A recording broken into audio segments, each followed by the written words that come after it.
Hi friends, Andhra Pradesh ప్రభుత్వం నెల్లూరు జిల్లా రామాయపట్నం వద్ద భారీ గ్రీన్ఫీల్డ్ పోర్టును నిర్మిస్తుంది.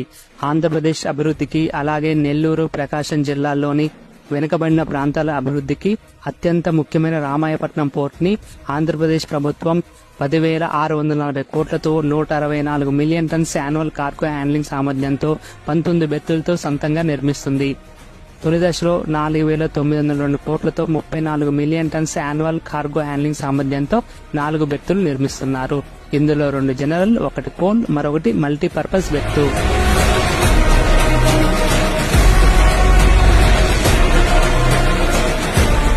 రామాయపట్నం గ్రీన్ ఫీల్డ్ పోర్టు నిర్మాణ పనులకు సీఎం వైఎస్ జగన్ 2022 జూన్లో శంకుస్థాపన చేశారు. ఫిబ్రవరి 2024 నాటికి రామాయపట్నం పోర్టు వాణిజ్య కార్యకలాపాలకు సిద్ధమైంది. మొదలుపెట్టిన 18 నెలల్లోనే రామాయపట్నం పోర్టు సిద్ధమైందంటే పనులు ఎంత వేగంగా జరుగుతున్నాయో అర్థం చేసుకోవచ్చు.